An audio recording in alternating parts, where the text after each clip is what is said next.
What's up, everybody? This is Alex Christoforou with the Duran, and I'm here with Alexander Mercouris, editor-in-chief of the Duran, and we're going to be talking about Trump's all caps warning to Iran.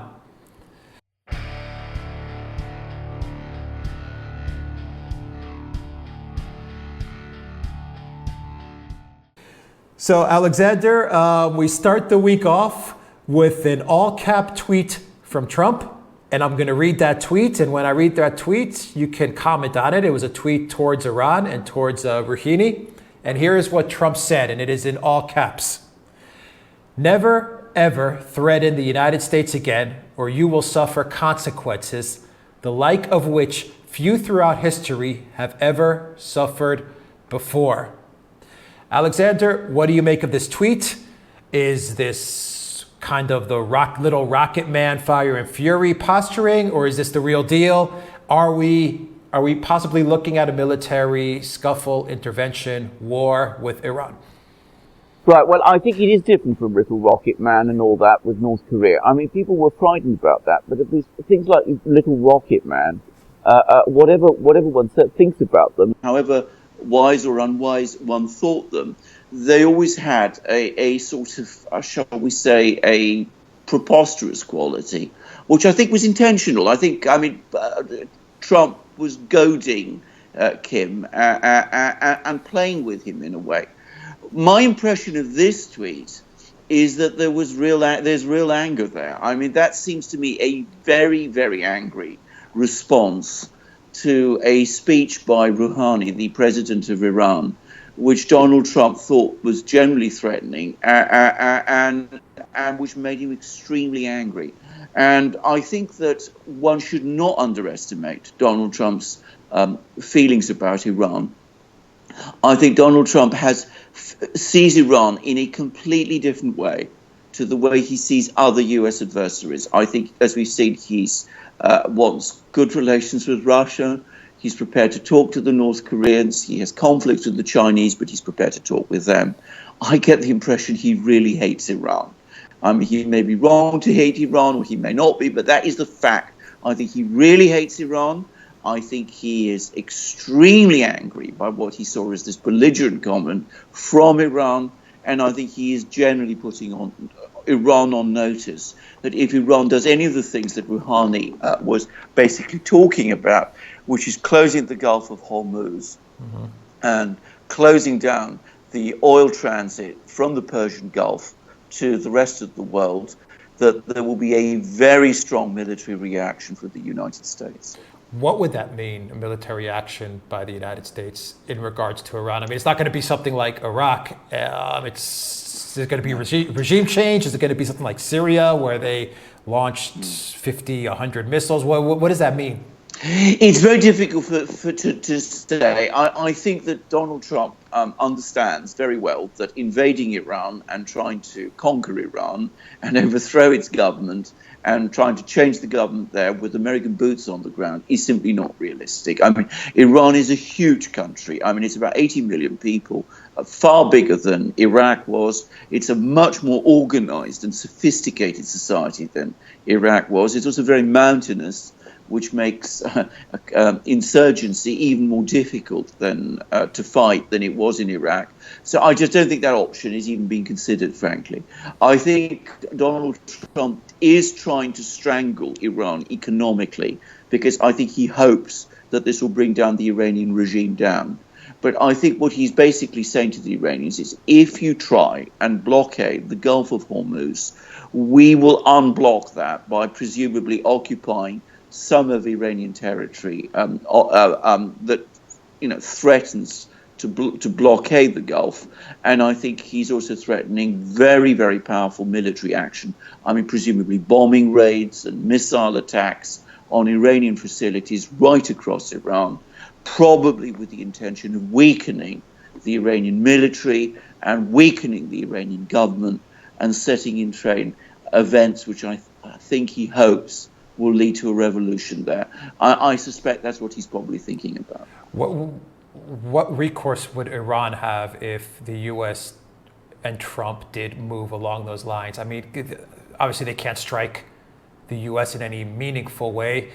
What does Iran do if the U.S. decides they're going to start occupying certain parts of the country, or send missiles to certain communication centers or certain military bases? What does that mean for Iran? Well, I mean, first of all, Iran is militarily immeasurably weaker than the United States. I mean, it cannot respond symmetrically to what the US is doing. And I think that has to be clearly understood. And I'm sure both Trump and the Iranians understand that, and everybody else does. But I suspect what the Iranians would seek to do in that situation is, obviously, they would resist US attacks upon them. So, I mean, they have a fairly sophisticated air defense system. They would try to activate it to the best extent that they can. They would try to fight whatever US troops, as I said, did land, to try to unblock the Gulf of Hormuz. They might try to launch some of their own missiles at any US warships that were operating in the area, in order to try to deter or prevent the US from putting its own kind of naval blockade on Iran. But I have to say, I think one thing that the Iranians might try to do, and this may be their ultimate agenda, is that they might try to spread the war. I mean, there are a lot of people in the Middle East who support Iran. They have strong support in Iraq. They have an alliance with Syria. They have a connection with Hezbollah. They might try to activate all these allies in order to launch a wider war against the US and its allies throughout the region, and basically escalate the war across the whole Middle East. If you listen carefully to what Rouhani was saying, he was being extremely vague. Rouhani's the Iranian president. If you listen to him carefully, that does seem to be some of the things that he was sort of hinting at. But we don't fully know what quivers the Iranians have that they could launch. We just have to wait and see and hope that it doesn't come to that. Yeah, I would hope it does not come to that, because when you look at widening the war in the Middle East, you're widening the war in a couple of countries come to mind: Russia, Israel, Turkey. What would their responses be to something like this? It does. Yeah, go ahead. It doesn't bear thinking about. I mean, the Middle East is the most volatile region on earth. I mean, it is full of violent people. It is full of unresolved conflicts. It is where ISIS, of course, is still there. It's still based. It's still a danger. There are other violent jihadi groups. Al-Qaeda is also operating there. And, of course, so many of the states in this region are fragile. And, of course, this extremely fragile region with all these conflicts and with all these violent people is absolutely crucial to the world economy, because it provides such an essential part to its oil. If there was a major conflict in the Middle East, we could be seeing oil at $250, $300 a barrel easily, with huge implications on the world economy. Very difficult to understand how that would work out. And, of course, massive dangers that this war could destabilize other countries, and, as you correctly say, involve the other great powers. I mean, Russia is already a major player in the Middle East. It's got strong relations with Iran. It is known to oppose an attack on Iran. India has economic interests there. So does China. It is easy to see how this thing could start to draw in other powers, important regional powers like Turkey, like Egypt. And, as I said, it just doesn't bear thinking on. And it's very, very difficult to predict what an outcome would be. Two questions. How much of this tweet do you see coming from Netanyahu? In other words, what do you think Netanyahu's influence is on Trump and on his attitude towards Iran? And one region, one community that we haven't touched upon, which I think would be interesting to get your comments as to how they would react if Trump does pursue military action against Iran, is the European Union, which so far is working with Iran Of course, the U.S. has pulled out of the deal with Iran, but the European Union has decided to stick with the deal. How do you think the European Union would react to something like this? So start with Netanyahu and go with the European Union. Yeah, well, I think the European Union would be utterly horrified if there was a war between the United States and Iran. First of all, it is economically far more vulnerable to disruptions of oil from the Gulf. The United States is reasonably self-sufficient now in oil. It imports oil, but I mean, it's now in a much stronger position energy-wise than the European Union is. And of course, the European Union is struggling with all these massive immigration flows that there have already been from the war in Syria. Well, that will be as nothing to what might happen if there is a total breakdown in the Middle East. So, I mean, they would be utterly horrified by this. They would, I think, also be extremely worried about the kind of relationship they have with the United States, and there would be bound to be people in Europe who would ask themselves, well, really, is this a relationship that makes sense for Europe anymore? I mean, there are already some people in Europe who are starting to think in those terms, certainly in places like Germany, to some extent in Italy, even, dare I say it, in Britain. So, as I said, we could easily see this being the trigger to a major European realignment, and with people in Europe, some people at least, saying, well, we see chaos in the Middle East, we see a US going completely off the rails. At the end of the day, we cannot go on with this confrontation with Russia, our other major energy supplier. We have to come to some kind of terms with the Russians, maybe on the Russians' terms. So that's where I think that could work out with the European Union. I think they'd be horrified by this. I think they'd want to prevent it. If it happens, I think all the bets are off. Now, let's come back to Mr. Netanyahu. His relationship with Donald Trump is extremely close. I think this tweet that Trump did is entirely of Trump's own making. I don't think he picked up the phone to Netanyahu or got a call from Netanyahu to tell him to make this tweet. But there is no question at all that the country that Donald Trump feels the closest and strongest bond with is Israel. I mean, he seems to have a very transactional attitude to every other relationship that the United States has. He tends to see them in very calculated commercial terms. But with Israel, it's different. He does genuinely care about Israel. He feels strongly about Israel. Members of his family have converted to the Jewish faith. His son-in-law, Kushner, is, of course, Jewish, an Orthodox Jew. I think he really does care about Israel, and I think he will support Israel to the greatest possible extent and degree that he can.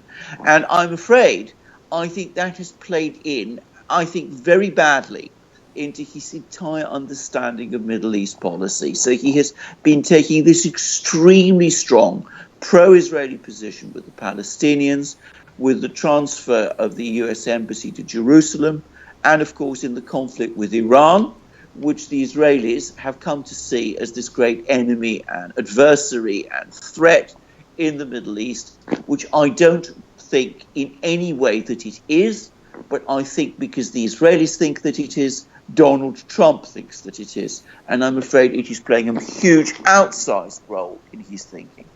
As the rhetoric heats up between Trump and Rouhani, Trump and Iran, you start listening to the mainstream media and you get the famous line now that everyone trots out, which is Iran is the biggest state sponsor of terror.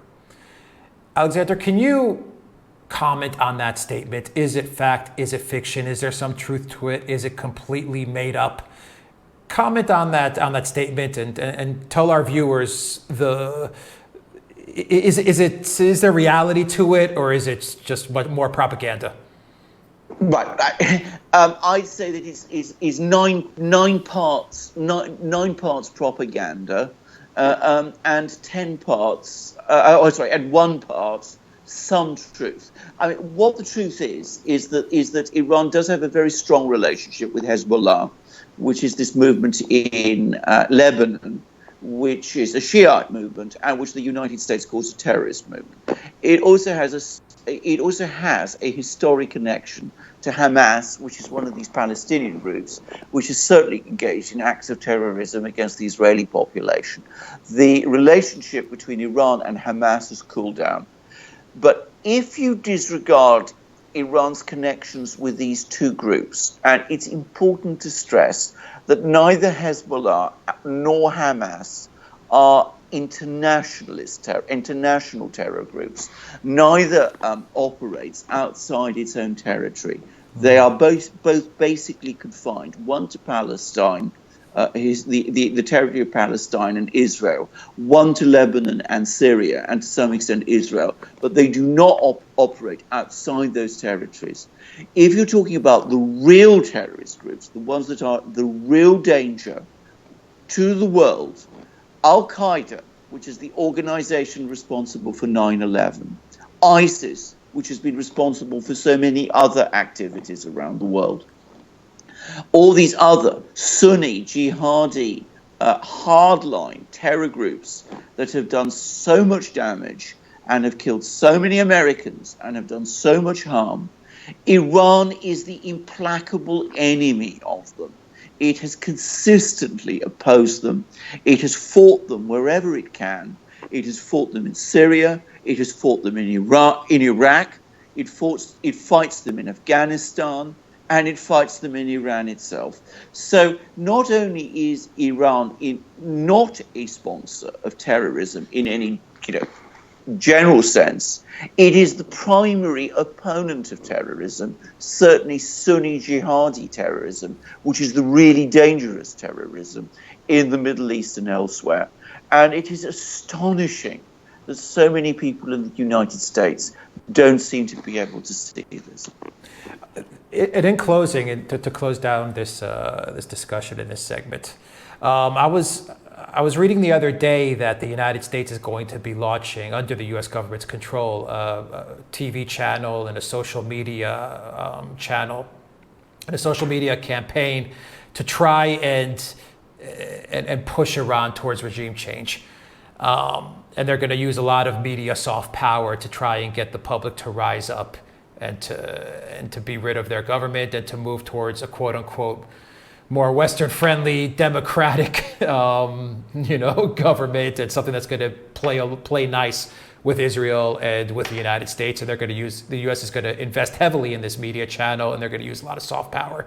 Do you think regime change in Iran with this type of method is possible? Do you think the people are at a point where they could possibly rise up against the government and align with the West eventually? Right. Well, I think there is a certain amount of dissatisfaction in Iran with the state of things there. I mean, the economy has not been strong, and people have been suffering quite severely for some time. Up to now, until very recently, they tended to blame their own government for that, not because they necessarily wanted regime change, but because Iran has a very strange political system, which is in some way a very open one. There are elections, governments change, people vote for them. It's not uncircumscribed. There are restrictions on how people can vote, but there is a degree of openness and political debate in Iran, which doesn't happen in other places. And that does allow for a certain amount of discontent and dissatisfaction to express itself. And there have been grounds for it, because, as I said, the economy has not been strong.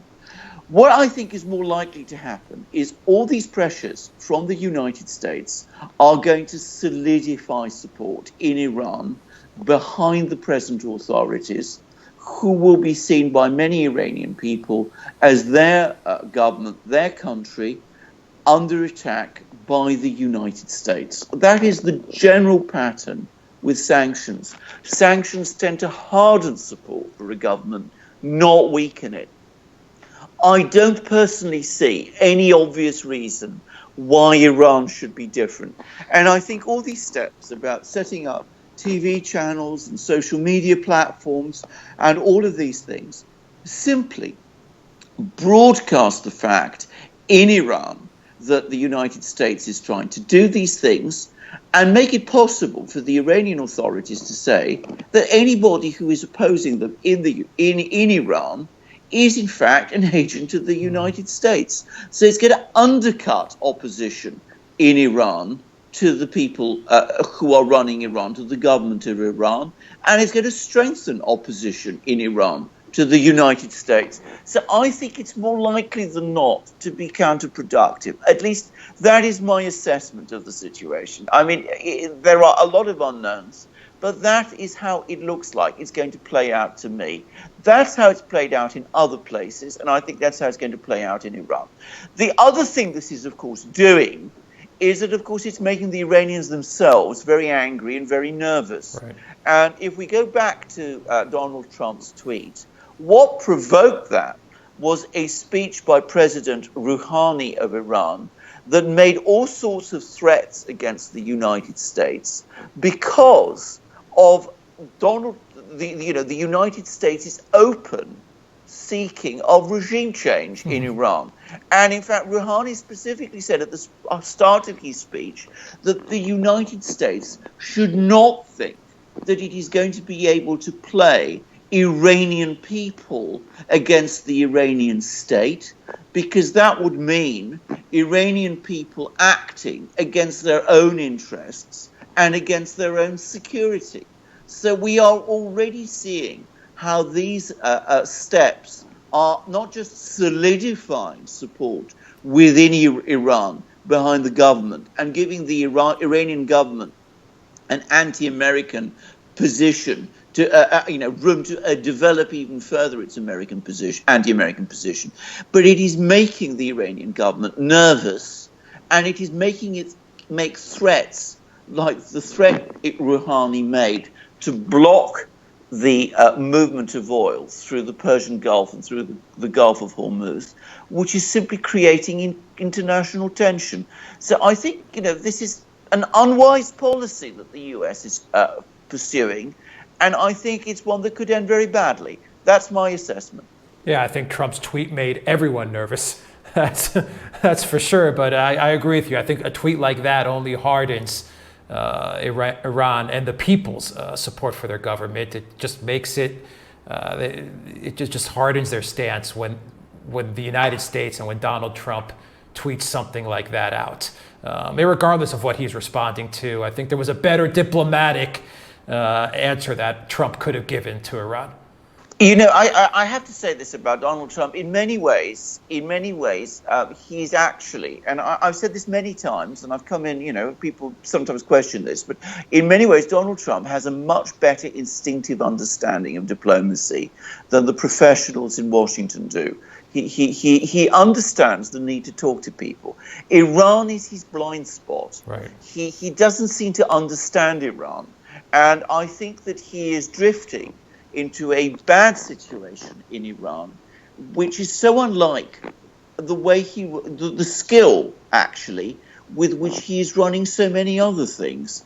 And it's a shame that because he's being so much criticized for all the wise steps that he is taking in relation to the other things, that, as I said, he's not being in a position to hear the much more sensible criticisms that have been made about his policies towards Iran. And I think it's very sad, actually. Yeah, and very dangerous. Yeah, that's a great way of putting it. Iran is Trump's blind spot. And to me, the fear is people like Bolton and a lot of the neocons and a lot of the warmongers know it's his blind spot, and they're going to push him to a place that none of us want to see. I mean, none of us want what you said earlier, want a possible military confrontation with Iran. I'm afraid I agree with that. I agree with that completely. Anyway, okay, Alexander Mercouris, on that note, on that pessimistic note, we'll leave it there. Guys, if you like this video, click on the subscribe button down below. Click on the notifications bell to get notifications every time we push out a new video, and visit the Duran shop. Help support the Duran. Until next time, take care.